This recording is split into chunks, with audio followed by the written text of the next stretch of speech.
Que le Seigneur vous bénisse. Mettez-vous d'abord aussi. Est-ce que nous sommes dans la joie ce matin? Est-ce que c'est des amis à Tongo Alilo? Moi aussi je suis dans la joie. Et je témoigne la grandeur de mon Dieu. Et de tout ce qu'il nécessite de faire pour nous. Son amour envers nous. Il nous a donné le souffle de vie gratuitement. Il m'a gardé moi et toute ma famille. Et il a gardé la famille chrétienne. Il a gardé le soleil couchant tabernacle. Il a gardé notre pasteur. Et ce matin nous sommes en vie. Alors qu'il y a eu des catastrophes le samedi. La pluie a tué des gens. La pluie a créé des dégâts. Il y a eu des accidents. Mais toi et moi, Dieu nous a gardés en vie. C'est pourquoi nous devons le dire merci. Que son nom soit loué à Et pour ceux qui n'étaient pas là au courant de la semaine, nous parlons de la prière. On avait essayé un peu de montrer quelques parties, quelques sujets concernant la prière. Mais aujourd'hui, nous allons encore prendre quelques parties. La première, qu'est-ce que la prière? Pourquoi est-ce que nous prions? Quand est-ce que nous devrions prier? Comment est-ce que nous prions? C'est les 4 points que nous allons essayer de parler. Qu'est-ce que la prière?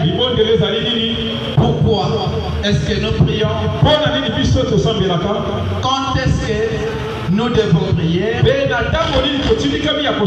Et comment prier? Nous allons nous mettre debout pour lire la Bible. Avant de la lire, nous allons parler à l'auteur. Seigneur, merci pour ce moment que tu nous as accordé. Encore une fois, nous voici dans ta présence ce matin. Nous voulons parler de toi. Sans toi, nous ne pouvons rien faire. Mais avec toi, nous ferons des exploits. Laisse que tu descendes ce matin. Que tu utilises mon corps comme un instrument que tu as choisi pour utiliser ce matin. Parle à ce peuple. Nous voulons t'entendre, nous parler. Car la parole de l'homme donne la mort. Mais ta parole à toi donne la vie. Est-ce que le Saint-Esprit prenne le contrôle de cette afin que Seigneur toi-même tu sois le vrai prédicateur. Car la Bible nous dit tu as fait les saints comme le pasteur. Mais le véritable pasteur c'est toi. Le véritable prédicateur c'est toi. Descends ce matin. Prêche-nous du fond de nos corps. Bénis nos âmes affligées. Guéris nos corps malades. Et quand tu vas nous parler, en sortant de ce lien, nos cœurs brillent au-dedans. Et que nos visages rayonnent de joie. Que nous puissions témoigner que réellement tu étais au milieu de nous. Nous te demandons, Seigneur, avec foi, afin que ta présence est au milieu. Nous foutons dehors chaque puissance maléfique qui ne témoigne pas ton nom, que cela déverse cette salle, et que cela est dans les langues. Au nom de Jésus. Prends le contrôle du haut de la chair jusqu'au derrière. Que quiconque viendra dans ce lieu, qu'il soit saisi par l'onction du Seigneur, qu'il soit délivré, qu'il soit guéri pour l'honneur de ta gloire. Nous t'avons ainsi demandé prier au nom précieux de notre Seigneur et Sauveur Jésus-Christ. Amen. Amen. Nous prenons nos Bibles dans le livre de Matthieu, chapitre 6. Nous allons lire les deux premiers versets, comme ça vous allez vous asseoir. Et puis nous allons continuer. Matthieu, chapitre 6. Matthieu, chapitre 6. C'est l'écriture que nous sommes vraiment familiers. Gardez-vous de pratiquer votre justice devant les hommes pour en être vie. Autrement, vous n'aurez point de récompense auprès de votre Père qui est dans le ciel.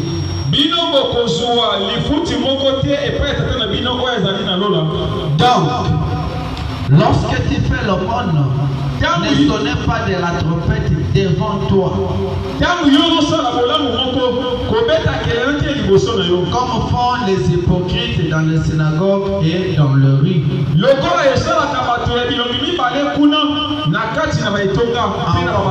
afin d'être glorifiés par les hommes. Je vous le dis en vérité, ils ont leur récompense. Que le Seigneur ajoute la bénédiction à la lecture de sa parole. Que le Seigneur vous bénisse encore une fois. Et aujourd'hui, nous allons étudier le livre de Matthieu chapitre 1. Chapitre 6, verset 1. Et nous allons descendre avec cela. Peut-être jusqu'à sa dernière paragraphe. Si l'État nous est permis. Nous allons parler de cela verset par verset. Et essayer d'expliquer cela. Je continue la lecture. Verset 3. Mais quand tu fais l'aumône et que ta main gauche ne sache pas ce que fait ta main droite, afin que ton aumône se fasse en secret, et ton Père qui va dans le secret te les rendra. Lorsque vous priez, ne soyez pas comme les hypocrites qui aiment à prier debout dans les synagogues,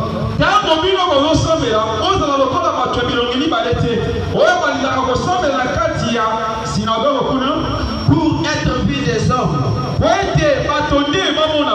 Je vous l'ai dit, en vérité, ils ont leur récompense.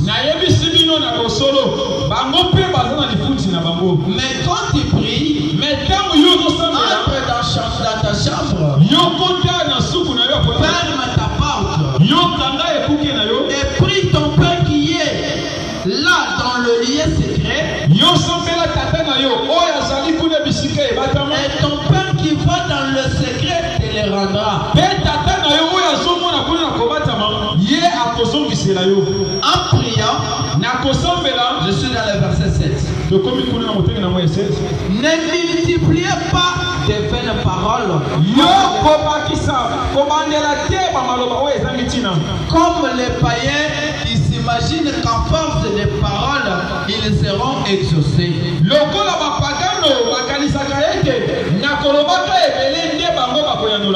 Ne leur ressemblez pas.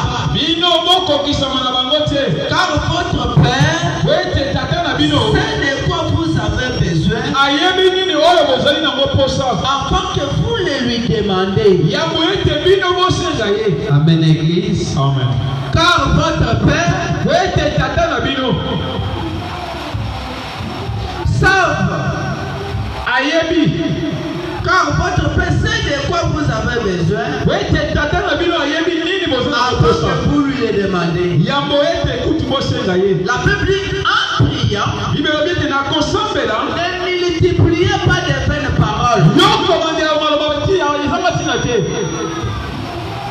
Amen, Église. Amen. Ne multipliez pas de vaines paroles. Comme les païens qui s'imaginent qu'en force des paroles. Et la Bible nous demande de ne les ressembler pas. Car notre Père sait de quoi nous avons besoin avant que nous puissions lui demander ça.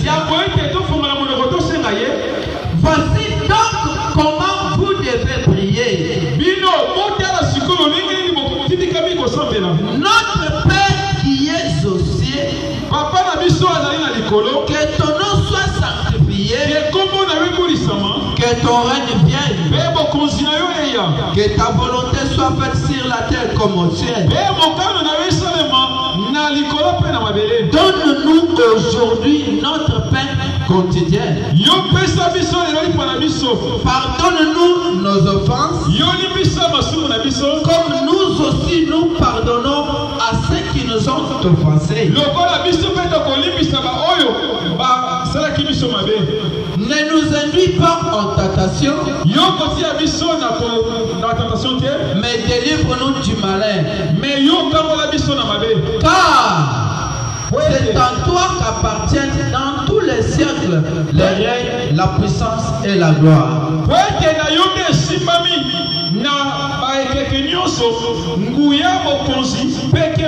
Amen. Amen. 14. Amen. Si vous pardonnez aux hommes leurs offenses, votre Père Céleste vous pardonnera aussi. Mais si vous ne pardonnez pas aux hommes, votre Père ne vous pardonnera pas non plus vos offenses. Lorsque vous gênez, ne prenez pas un air triste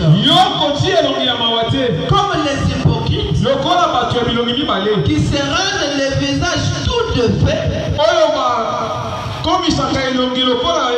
Mawa mawa. Amen. Pour montrer aux hommes qu'ils gênent. Je vous l'ai dit, en vérité, ils ont leur récompense.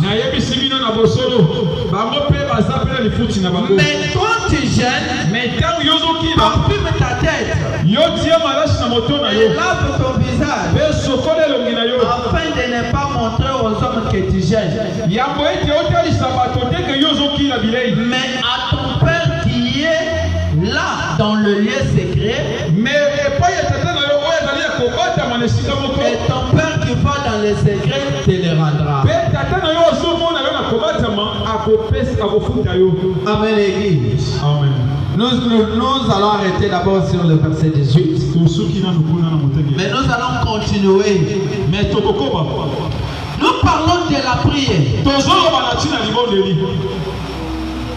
Je viens de le dire qu'aujourd'hui nous allons essayer de parler sur 4 points. Qu'est-ce que la prière? La prière, Frère Branham dit, c'est une puissance. La Bible dit, la prière, c'est une puissance. La prière est une communion. C'est quelque chose qui nous met en communion avec Dieu. La prière, c'est une échange, conversation entre l'homme et son Dieu. L'échange des paroles. Tu parles à Dieu et à ton tour Dieu te répond. Quand tu lui parles, il te donne le temps de t'écouter. Et toi aussi dans ton tour, tu dois aussi lui donner le temps de te répondre. La prière, c'est la communion. C'est la prière qui nous aide à entrer en contact avec Dieu. Le frère Branham dit, la prière amène l'homme à monter vers Dieu. Et non Dieu à descendre vers l'homme. Quand tu es dans la vie, quand tu as la vie de prière, il y a quelqu'un différent. Il y a quelqu'un mystique. Les gens ne peuvent pas te comprendre. Parce que quand nous nous agenouillons et nous faisons une prière, mais on nous demande ici, quand nous prions, ne fais pas comme les hypocrites. Ne fais pas comme les païens. C'est pourquoi des fois vous voyez dans une église, quand on est en train de prier, les protocoles, les hommes et les femmes sont debout là-bas. Comme les portes sont ouvertes comme ça, il prie, il tape les mains. Il ouvre, il regarde encore les gens qui passent. Pour que les gens qui le voient, non, ils sont en train de prier. Ce n'est pas ça la prière. Mais la Bible nous dit, quand tu fais prier, entre dans ta chambre. Et parle cela. Parle à ton Dieu. Ils font du cœur. Les dieux qui écoutent dans le secret, il te rendra cela. C'est pourquoi la Bible nous dit, gardez-vous de pratiquer votre justice devant les hommes. Quand nous prions, ce n'est pas que pour les hommes nous voient que nous sommes justes. Ce n'est pas pour que le monde nous voie que nous sommes justes. Mais nous prions pour que notre Père lui-même nous voie.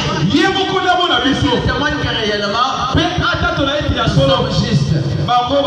Mais aujourd'hui, beaucoup de prières, nous les faisons pour l'intérêt des hommes. Et la Bible dit, quand tu pries comme ça, tu auras ta récompense auprès de votre Père. Et quelle est la récompense de l'homme qui prie mal? Ce n'est pas la bénédiction, c'est la malédiction. C'est manque d'exaucement, c'est manque de réponse à tes prières. Mais quand tu pries bien, quand tu pries selon les règles, il y aura une récompense. Il y a une bonne récompense. Parce que la Bible dit, ils auront leur récompense. Cette récompense ici, ce n'est pas une bonne récompense. Si tu pries mal, mais quand tu pries bien, tu auras une bonne récompense.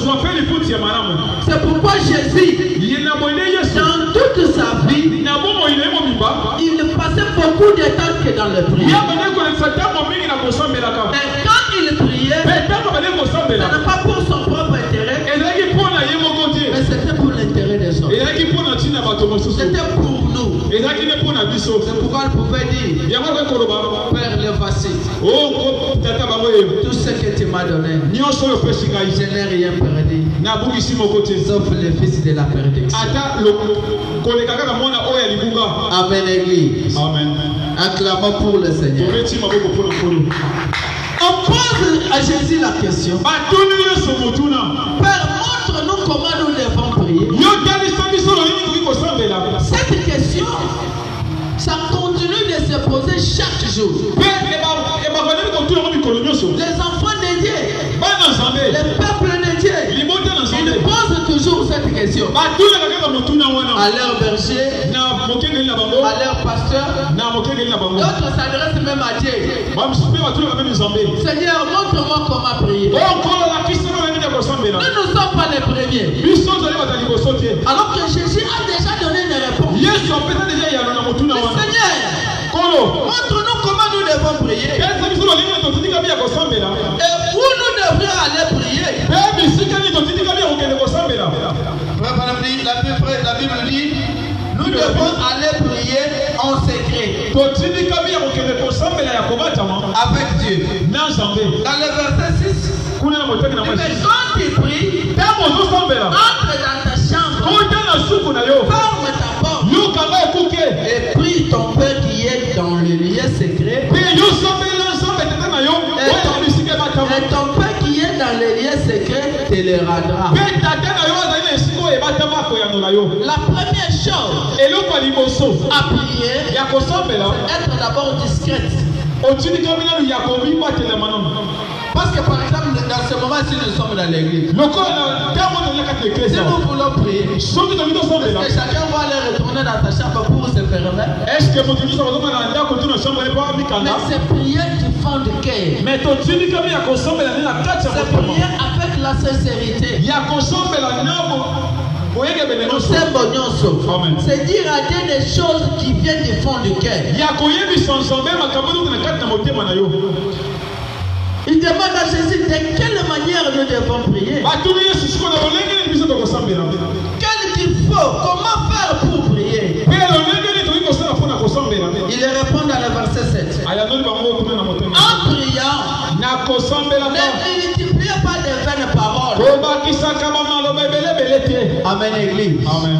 En priant, ne multipliez pas de vaines paroles. Comme les païens qui s'imaginent qu'à force de prier, ils seront exaucés. Force de prière qu'on parle ici,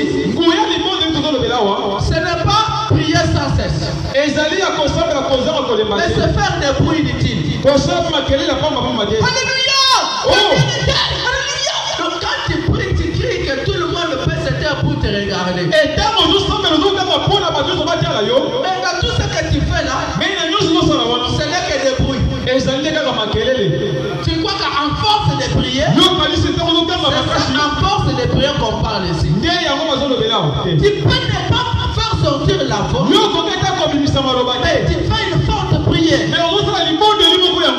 Et Dieu t'exauce. C'est pourquoi il dit ici, en priant, ne multipliez pas de vaines paroles. Seigneur Jésus, Seigneur Jésus, Seigneur Jésus.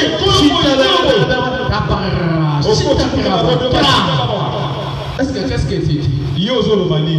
Tu multiplies de vaines paroles. Mais il dit, comme les païens qui s'imaginent qu'en force de prier, ils seront exaucés. Non. Verset 8. La Bible dit, ne les ressemblez pas.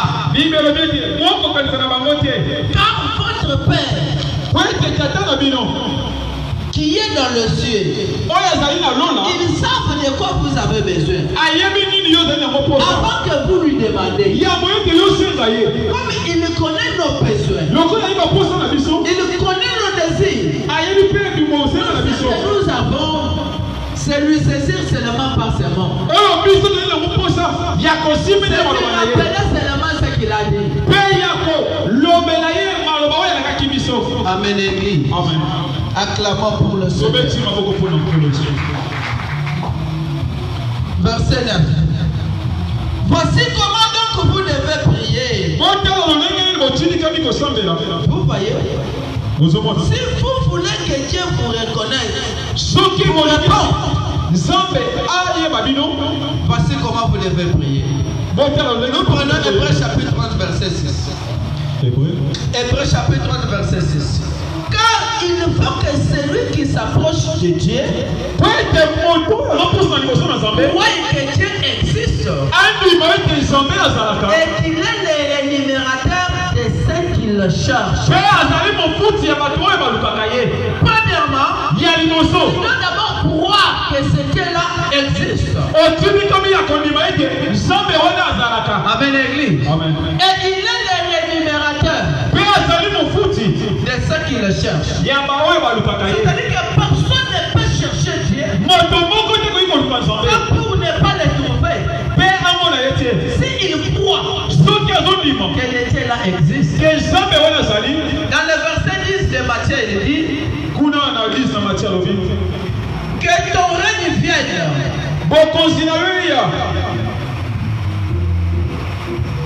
Que ta volonté soit faite sur la terre comme au ciel.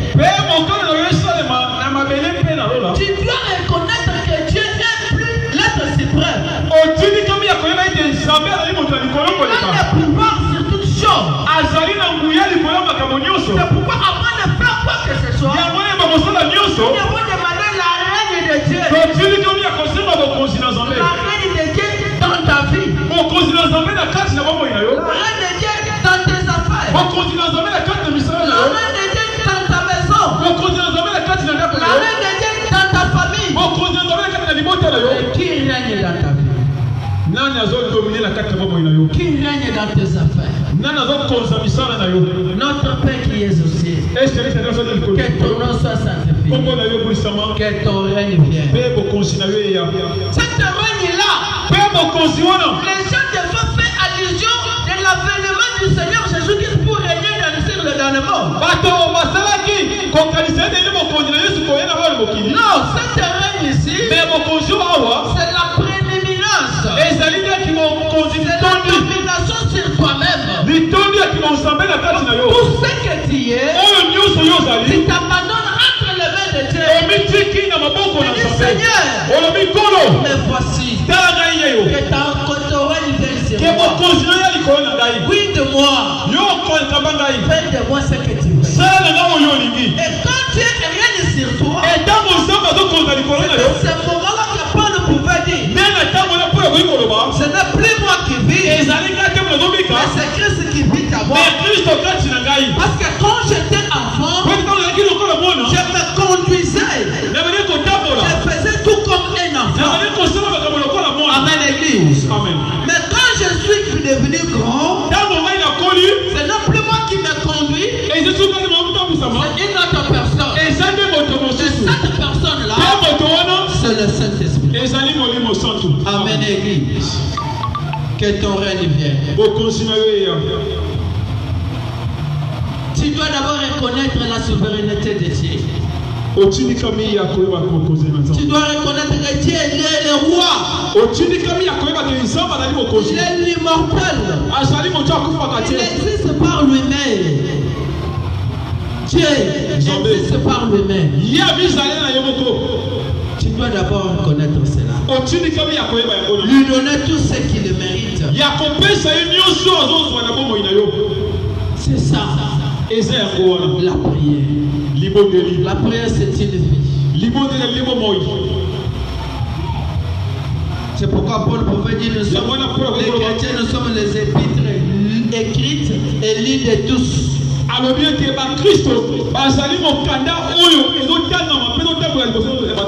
c'est pas seulement s'agenouiller et prier. C'est une vie. Le verset 11. Il dit, donne-nous aujourd'hui notre pain quotidien. Voilà comment Jésus est en train d'énumérer les étapes de vie. Tu as commencé par le glorifier.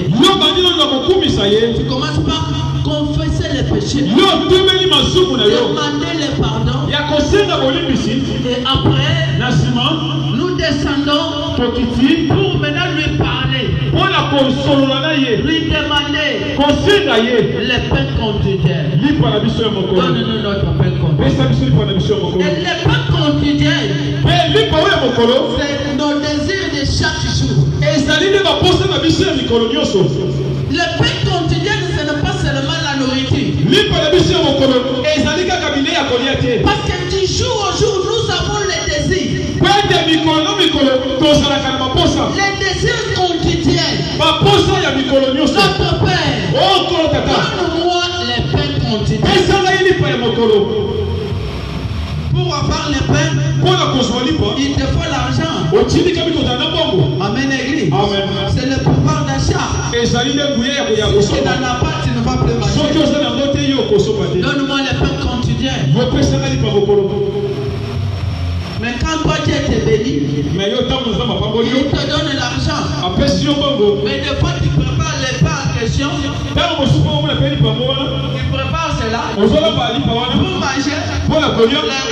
Le reste, vous jetez à la poubelle. Il y en a combien qui ont fait peut-être depuis le matin jusqu'au soir, ils n'ont pas mangé. Et quand toi tu manges là, est-ce que tu as sonné à ton voisin? Pardonne-nous nos offenses. Nous pardonnons ceux qui nous ont offensés.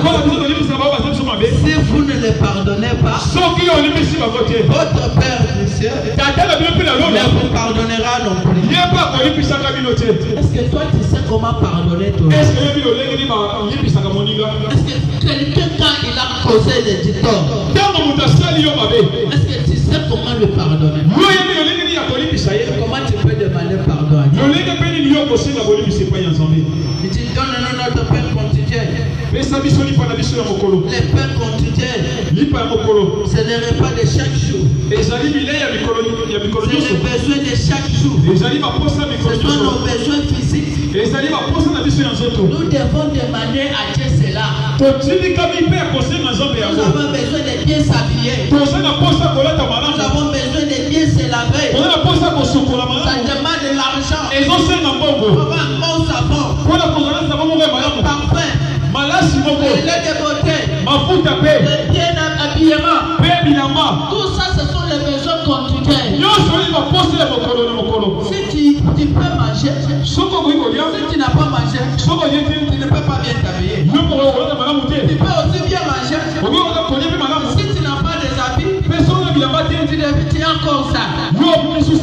Dans le pain quotidien, il y a le désir de chaque jour. Amen, Église. Acclamons pour le Seigneur. Il dit pardonne-nous nos péchés. Ça c'est le verset 12. C'est encore un besoin. Quand nous marchons dans cette pèlerinage, nous commettons des péchés. Nous commettons des erreurs. Ce sont les erreurs quotidiennes. Les péchés de chaque jour. Pourquoi Paul pouvait dire nous tombons ou nous penchons d'une manière ou d'une autre? La manière de regarder, la manière de parler, la manière de penser. Même tu n'as rien fait. Il ne fait que le raisonnement là. Ça t'amène à pécher. C'est pourquoi Paul dit dans le livre de Romains chapitre 12. Il dit Romains chapitre 12. Romains chapitre 12. Chapitre 2, le premier verset. Ah oui, c'était à ton petit livre. Romains chapitre 12, le verset 1er, je lis au nom du Seigneur Jésus. Je vous exhorte donc, frères, par les compassions de Dieu, à offrir vos corps comme un sacrifice vivant, saint, agréable à Dieu, ce qui sera de votre part un culte raisonnable. Amen. Amen. Verset 2. Ne vous conformez pas au siècle présent, mais soyez transformés par le renouvellement de l'intelligence, afin que vous discerniez quelle est la volonté de Dieu, ce qui est bon, agréable et parfait. Amen. Je vous exhorte donc, frères, par la compassion de Dieu, à offrir nos corps un sacrifice vivant, saint, et sans tout, agréable à Dieu, et pas une ensemble. Ce qui sera de votre part un culte raisonnable. Le sambo, prière, ça nous demande d'offrir d'abord nos corps. Et ça la seule est agréable à Dieu. Amen. Et il nous demande de ne pas se conformer au siècle présent, mais que nous soyons transformés par le renouvellement de l'intelligence, afin que nous puissions discerner quelle est la volonté de Dieu, ce qui est bon, ce qui est agréable et parfait. Est-ce que tu as déjà discerné la volonté de Dieu dans ta vie? Est-ce que Dieu quand tu pries, tu dois demander à Dieu, Seigneur, quelle est ta volonté pour moi?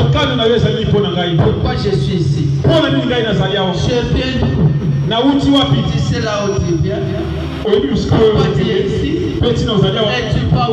Pourquoi Dieu t'a béni? Pourquoi le temps gardé un peu jusqu'à ce moment? C'est ça l'objectif d'un enfant de Dieu. Mais aujourd'hui, les gens viennent dans l'église comme s'ils partent dans les stades, comme s'ils partent dans les cinémas, comme s'ils partent dans les réunions de politique.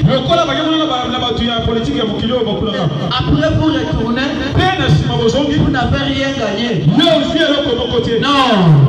dans la présence de Dieu, quand on y entre, on ne peut pas sortir tel qu'on est.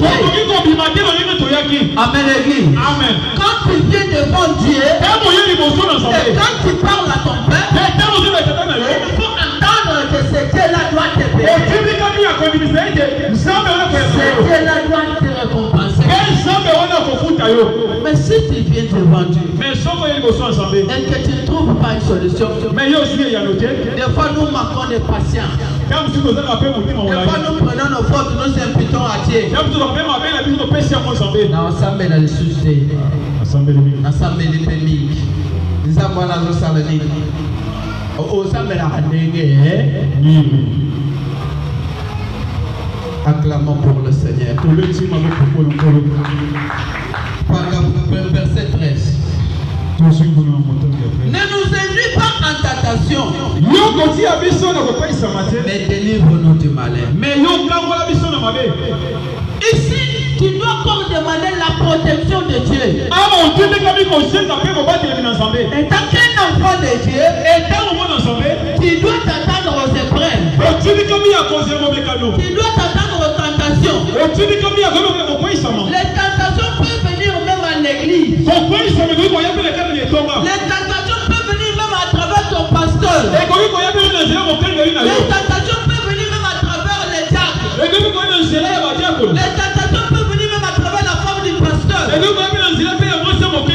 Tu oublies que c'est les Satan qui s'est infiltré dans cette personne pour te tenter.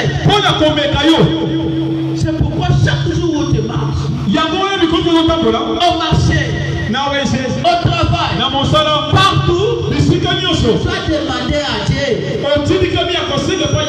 de te protéger, de t'épargner aux tentations. Parce que les tentations viendront, mais que Dieu te protège quand viendra cette tentations. Les tentations viendront, mais que Dieu te protège quand tu seras tenté. Amen, Église. Amen. Acclamons pour le Seigneur. Demandons la protection de Dieu. Délivre-nous du malin. Il te protège et il te délivre. Tu peux te séparer avec une personne que tu aimais beaucoup. Peut-être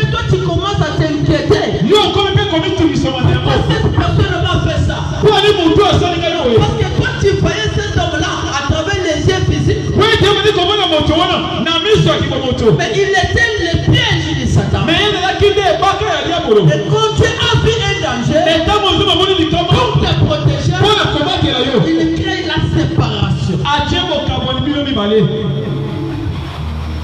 Il te délivre au danger. Délivre-nous du mal. Tu peux te trouver devant le mal. Mais tu ne sauras pas comment tu t'es sorti dans cette situation. Une sœur qui se trouve entre les bras d'un garçon qui ne savent pas comment il se retrouve là. Mais comme tu es un enfant de Dieu, Dieu va te protéger de ne pas tomber. Mais des fois, toi, tu tombes toujours avec les hommes. Toi, tu tombes toujours avec les femmes. Est-ce que les dieux là ne te délivre pas? Il ne t'épargne pas de maladie. Comment tu pries? Amen, Église. Amen. La prière, c'est une vie capitale dans la vie des chrétiens. Ne négligeons pas la prière. C'est pourquoi un enfant de Dieu, partout où il se trouve, il fond de son cœur. Même si ses lèvres ne bougent pas, tu montes dans l'abysse, tu parles à ton Dieu. Seigneur Jésus, non. Amen, Église. Amen. Acclamons pour le Seigneur. Dieu est là. Il est là pour nous protéger. La prière élève l'homme vers Dieu. La prière change les circonstances. Frère Branham, chaque fois où il voulait faire le campagne, on priait pour les malades, pour les cas difficiles. Il gênait, il priait. Et quand il entre dans la salle, il n'y a que des miracles, il n'y a que des prodiges qui s'opèrent. Pourquoi? Parce qu'il s'est consacré dans la prière. Et le peuple aussi s'est consacré. C'est pourquoi nous avons vu hier dans le titre de Frère Branham, Dieu se cache et se révèle dans la simplicité. Son paragraphe 31. Frère Branham dit, quand un prédicateur arrive devant une assemblée de gens qui sont en prière,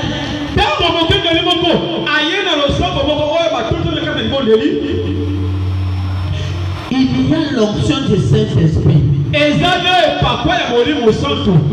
êtes sûr de recevoir quelque chose du ciel.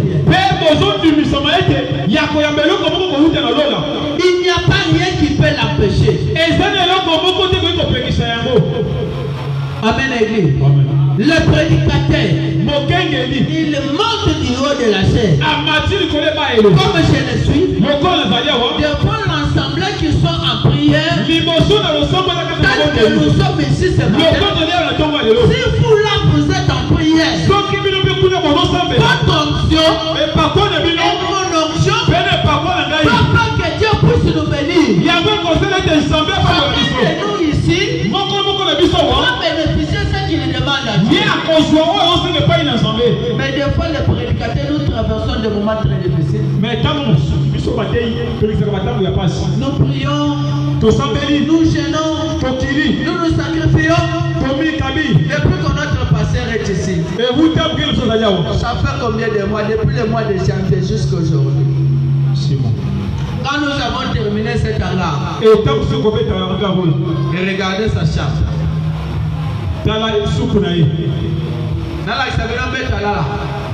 Et toko ya lufu tokata kiango katikati yenda mbonga indapo. Amen. Mais meto ya malamu etikali na mbujumani. Amen. Ndako ya kitoko etikali na mbujumani.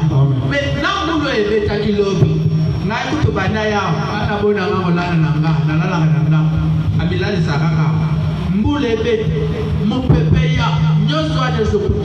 il fait tout ça pourquoi? Il fait tout ça pourquoi? C'est pourquoi Paul dit en Corinthiens, 1 Corinthiens chapitre 7. Écoutez ce que Paul dit. 1 Corinthiens chapitre 7. Verset 1er, on descend. 1 Corinthiens chapitre 7, le verset 1er, je lis au nom du Seigneur. Attendez, c'est 1 Corinthiens, c'est 2 Corinthiens. Je réveille un peu. 2 Corinthiens 7.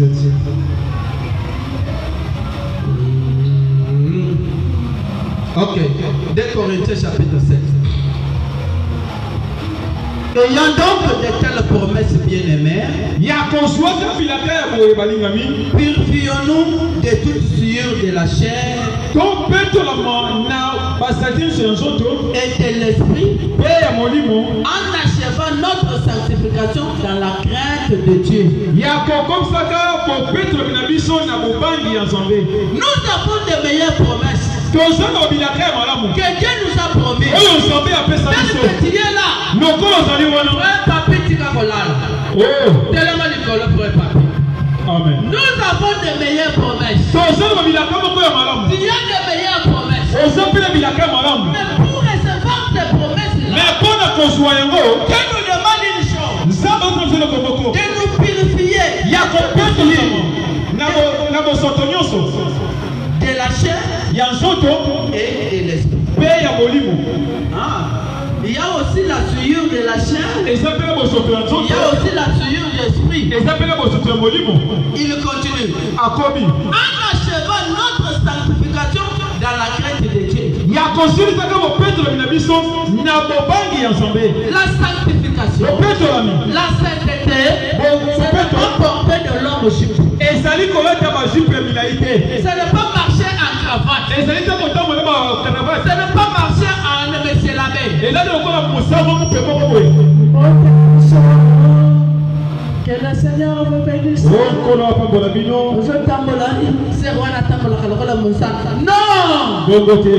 Ce n'est pas comme le mais la sanctification, c'est la crainte de Dieu. La crainte de Dieu, c'est une vie. Si tu crains Dieu, tu ne peux pas faire le mal. Si tu crains Dieu, tu ne peux pas commettre les péchés.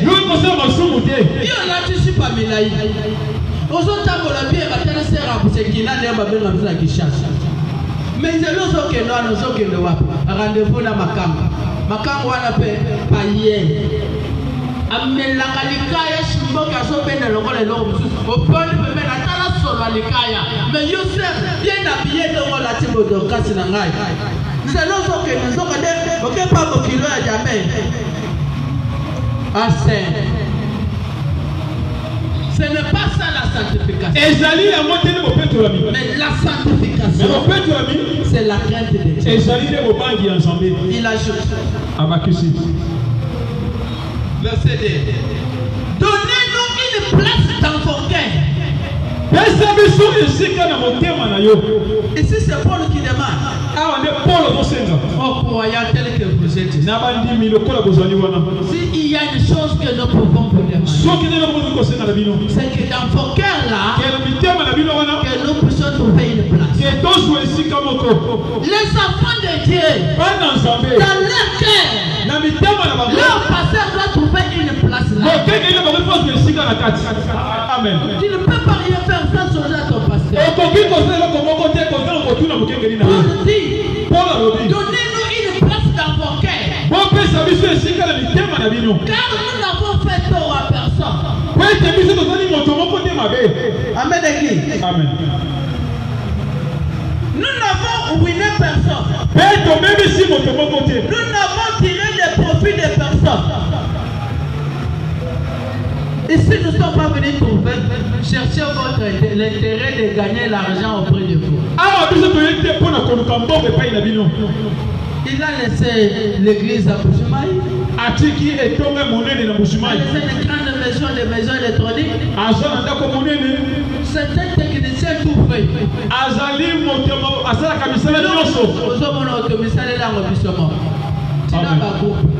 On peut aussi faire un garage. Amen. On peut faire une maison électronique. Amen.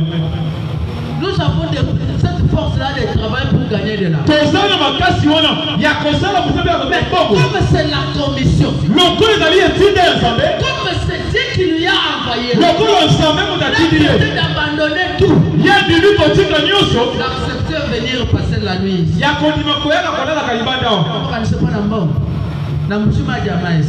Amen.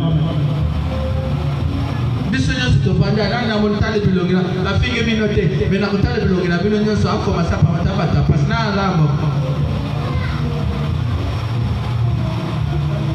Amen. Amen. Mais que va te savoir dans Zambé? Alléluia. Alléluia. Amen. Amen. Mais à cause de l'œuvre de Dieu, Paul demandait aux gens de Corinthe. Parce qu'il a vu que malgré les sacrifices qu'il fait, dans le cœur de ce peuple-là, Paul n'était pas là. Les apôtres n'étaient pas là. Si nous voulons réussir, commençons par placer notre pasteur d'avocat. Commençons par placer les serviteurs des deux d'avocat. Aimons-nous les uns les autres. Il continue. Ce n'est pas pour vous condamner que je parle de la sorte.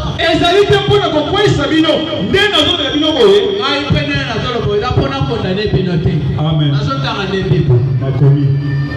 Car j'ai déjà dit que vous êtes dans nos cœurs, à la vie et à la mort. Amen. Pour qu'il vienne ici, Dieu lui a chicoté.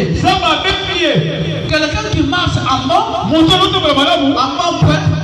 Aujourd'hui, il marche un peu des coups. Parce que Dieu lui a dit, j'ai un peuple là-bas. Il faut y aller. À cause de sa détresse, chicote. Si Dieu pète, chicoter ses serviteurs. Vous croyez que vous serez épargnés? Amen. Amen. Je l'ai dit, vous avez une place dans nos cœurs, à la vie ou à la mort. Nous sommes une église conduite par le Saint-Esprit. Nous croyons la conduite du Saint-Esprit. Dieu prend les gens. Matthieu, je te vois tirer par la route là-bas pendant 3 jours. Oh Matthieu, quand Dieu dit ça, c'est pas pour mon intérêt. Mais c'est pour vous ce peuple. C'est pour votre bien. Pour que vous soyez bénis. Moi je dois sacrifier mon corps. Je dois mourir. Je dois prêcher la parole.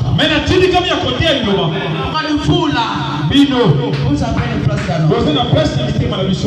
Soleil couchant. Nous sommes au début.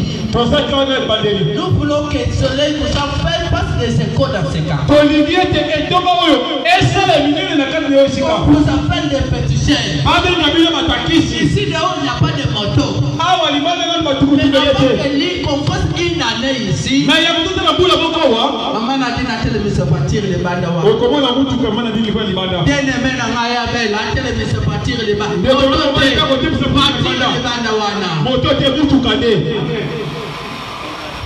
Avec Dieu c'est possible. Mais avec la vie des prières. Mais quand tu dis que nous avons un bon délit. Voilà me dit. Quand le prédicateur monte comme ça, il trouve les gens qui sont en prière. L'onction du Saint-Esprit va descendre. Et nous allons recevoir tout ce que nous avons. Est-ce que l'onction du Saint-Esprit qui est dans la salle maintenant nous accorde tout ce que vous avez besoin. Il dit, il n'y a pas quelque chose qui peut l'empêcher. Mais si vous entrez au milieu de la confusion, alors vous êtes tellement désorienté. Il y a beaucoup aujourd'hui, qui a plein de confusion, et un enfant de Dieu qui vient avec l'idée de prière, de servir Dieu, et qui entre dans cette église, la première chose qu'il croise, c'est l'amour. Berger de l'église, le diacre de l'église, cher, c'est Rodi qui est dans mon arbre, c'est pour la force.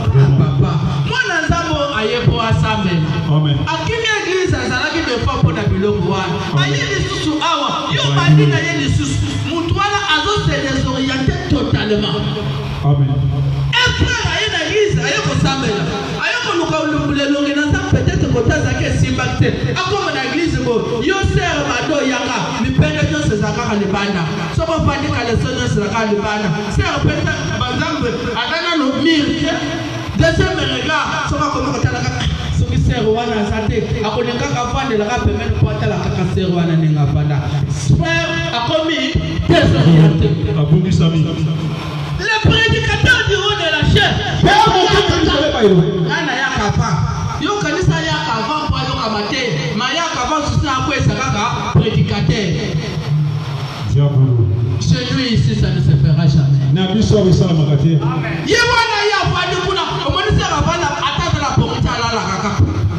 Je suis pas là, tu me dis à genoux.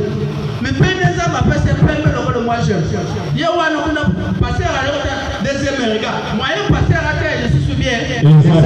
Mais ce comme la mouké à part qu'elle sait. Amen l'église. Amen. Désorientation. Il dit que vous êtes tellement désorienté. À ce moment-là, l'esprit est attristé. Toi qui fais ça, toi l'émissaire, toi un frère qui quand tu dois attrister le Saint-Esprit, la Bible dit, n'attristons pas le Saint-Esprit de Dieu pour lesquels nous avons été scellés jusqu'au jour de notre rédemption. Mais combien toi tu attristes le Saint-Esprit? Tu viens à l'église, le téléphone a donné dans la main. Aussi téléphone aussi. Qui t'appelle? Akamona Yohan. Frère Mathieu, vous savez? Ah, comment tu es dans ce thé? Dans la pasteur, dans la chair. A fond le WhatsApp vidéo. Comment tu es dans ce thé? Amen. Robin, non, s'il était dans Robin. Frère, vous n'êtes là-bas. Vous connaissez qu'à son temps la Bible. Vous connaissez qu'à son temps le verset, paragraphe, citation, par là. À son solo, la macan, on a eu à moi sur un téléphone. Tout ça dans l'église. Tant qu'on a considéré ça, on a signalé yo. Et quand tu fais ça, tu es en train de désorienter même les prédicateurs du haut. Et le Saint-Esprit doit s'attrister. Ton sort. Ta récompense sera comment? Il dit, le Saint-Esprit sera attristé. Nous ne voulons pas ça. Nous voulons venir ici pour adorer. Amen. Amen. Nous ne voulons pas ça. Nous venons ici que pour adorer Dieu. Dans le texte qui se cache se révèle dans la simplicité, paragraphe 31. Amen. Nous ne voulons pas ça. Ici. Si nous venons pour adorer Dieu. Nous ne sommes pas venus ici pour se familiariser. Parce que c'est mon frère. C'est mon ami d'enfance.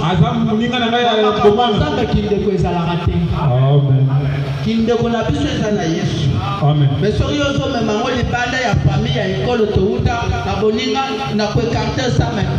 Amen. L'église de Tokanyama n'a pas jamais. Ils sont tous autouta kuna. On a écouté c'est depuis la face. Amen. Disons frère Branham. Toujours dans la Branham. Amen Église. Acclamons pour le Seigneur. Amen les gens à te croire. Amen les gens à croire de 17 juillet 52, paragraphe 58. Amen. Non. Biso. Nous nous rendons compte que la prière change les choses. Biso, tozo, mona ete, libo delie bongo la kamakambo. La prière change un pécheur à un chrétien. Libo delie bongo la kamosumu kimoko na Kristo. La prière change un homme malade à un homme bien portant. Libo delie bongo la kamoto mokono na motonzo to kolongono. La prière change un pécheur à un chrétien. Libo delie bongo la kamosumu kimoko na kimo Kristo. Mais pour nous banda au bon de la rosaka ka pécheur. Oh ma bonne ligne bongo la kabiso. Amen. Ma bonne ligne ça ça que yo lunga mutu na masumo koma kwa Kristo. Amen. Mais yo banda au bon de la. Yo kana nokino kyo tingate. Kosilika mbango mbango tingate. Ngai na silika kama kasi. Ngai na saka matata. Ngai soki basibanya tingai. Ngai pensa ngai. E comme pe ngai. Amen église. Amen. Yo tu de rosa kaka yo. Non, avec Dieu pas comme ça. Non, ça fait ça libongo te. L'ange du Seigneur, le 4 juin 1953, paragraphe 20. Amen. La prière change les choses. Libo deli et bongo la kamakambo. C'est la force la plus puissante que Dieu ait jamais placée dans les mains de l'homme. Ezali kuya eleki makasi. Oyo uzaba kende ko pesa moto. C'est une prière sincère. Ezali libo deli moko. Offerte à Dieu. Ezali libo deli moko se mo bazali pa ya Nzambe. Ce n'est pas n'importe quelle prière. Ezali libo deli nyonso te. Amen église. Amen. Acclamons pour le Seigneur. La La prière n'est pas n'importe quelle prière. Mais on dit, Frère Branham dit, c'est une prière sincère offerte à Dieu. C'est-à-dire que ozobondela na bosembo nyonso, ozobondela na motema na yo mobimba, ozolobela Nzambe maloba ezobima na mozindi ya motema na yo. Ezate ba bla bla bla bla bla bla, ezate ba shinta bara, mais ozobondela prière, ozokabela Nzambe losambo ozo te défendre ton cœur, les sincérité nyonso. Amen. Jésus-Christ a dit, Jésus Christ a dit, tout ce que vous demandez au Père à mon nom,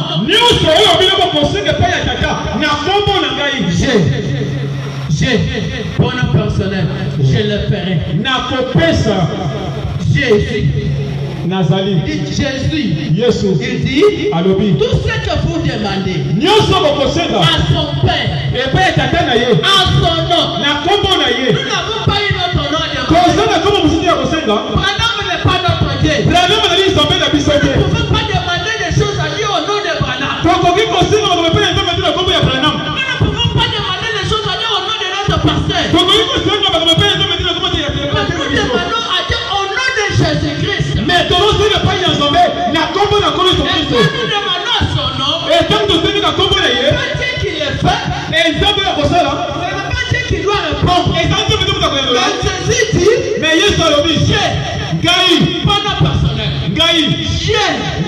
Moi Jésus, je le ferai. Tout ce que vous demandez, quand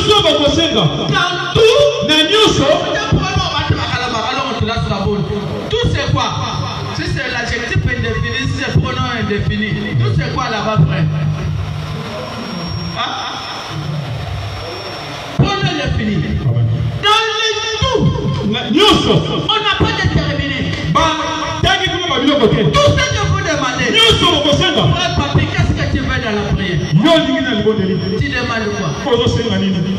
Tout ce que tu demandes, Jésus là, doit le faire. Tout ce que vous demandez, à son nom, au nom du Seigneur Jésus-Christ, l'argent, la bonne santé, les véhicules, tout, même l'avion. Pourquoi pas le monde? Tout ce que vous demandez, je le ferai. C'est Jésus qui a dit ça. Qu'est-ce que tu as besoin ce matin? Nous sommes dans la prière. Nous parlons de la prière. Nous avons vu que la prière c'est un échange entre l'homme avec Dieu. La prière c'est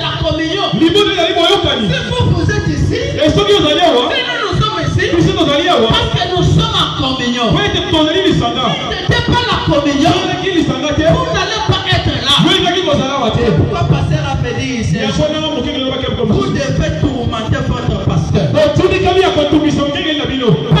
enfants d'Israël, pour entrer en Canaan, il avait Moïse comme prophète. Il avait Josué comme conducteur.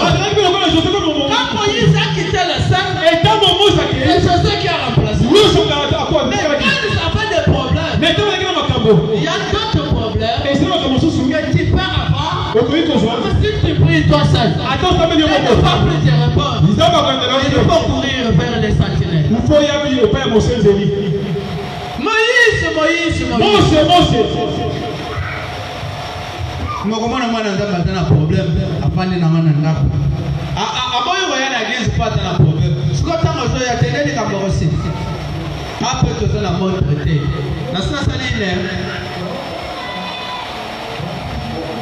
Donc je te la montre peut-être au Kenya, mais tu t'as mis la foi. Dans ça déjà une heure. Ok. Attends, on va aussi. La foi, prêché le 27 avril 1956, paragraphe 5. La prière change les choses. La prière change la mort à la vie. Même si les médecins ont déclaré que tu vas mourir, laisse-moi te dire, mon frère, que la prière va changer ta mort. La prière change la maladie à la santé. Si tu es devenu maigre, même si le monde peut te critiquer à cause de ta santé, laisse-moi te dire ce matin, le Seigneur Jésus dont je suis serviteur, Dieu de William Ayo, Dieu de Timothy Tidewa, il doit restaurer ta santé. Papa l'a dit, la prière change un péché, le péché à dessein. Même quelquefois le péché que tu as, c'est matin, et Dieu est là, porte de la prière, va te changer et te rendra saint. La prière, c'est la prière. Vous pouvez trop rire, vous pouvez trop prier, vous pouvez trop manger, mais il y a une chose avec les enfants de Dieu. Ce qui est difficile pour nous, c'est de trop prier. Nous pouvons beaucoup parler. Quand tu es là depuis le matin, tu as même tu prends les paroles.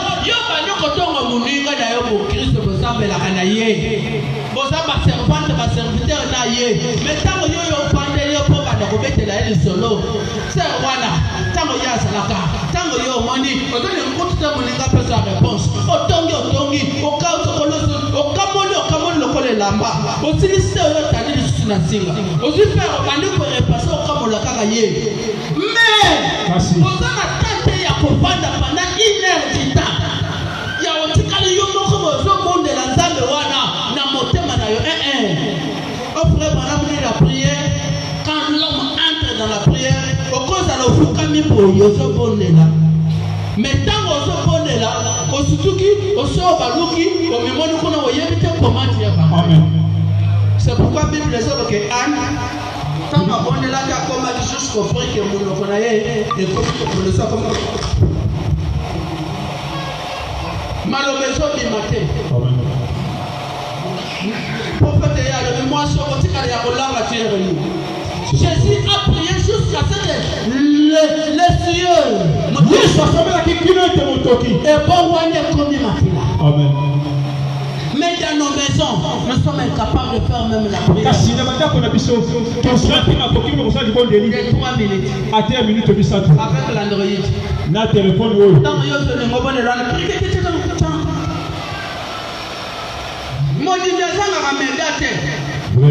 En commençant par la prédicateur. Mais dans la téléphone connexion à la mais il y a une connexion ça la Combien de fois tu as une Bible dans le téléphone? Combien de temps au yo qui t'a cantique ya pas? Ya yo téléphone ça ka ba série. Na ba dessin animé. Au bon de la cœur. Fille a prié pour ça dans l'hôtel. Tu vois qu'on va bien tout meilleur dans l'hôtel. Tout le monde a dit la fois passé que ceux qui ont tambour dans l'anzela, que aux autres pour t'ananas satanate, il a dit que aux autres ça les longo naïe. Amen église. Amen. La prière. Nous ne pouvons pas trop prier. La Bible dit, je veux que les hommes prient en tout lieu. En élevant des mains pures. Donc vous ne pourrez jamais trop prier. Bible dit que je veux que les hommes prient en tout lieu. En tout moment. En élevant les mains pures. Mais yo tango tombola maboko na zarapi. Zarapeto. Maboko tonda makila. Makila zaka ko kamata mbeli ko tuko mutute. Mais tango yo zo tonga moninga na sema mukongo mikolo nyos. Mais ambelo zo gomaye. Amen. La prière. Que le Seigneur vous bénisse. Acclamons pour le La prière change de choses. La prière change de circonstances. Pour aujourd'hui, laisse que le Seigneur vous bénisse. Acclamons pour le Seigneur.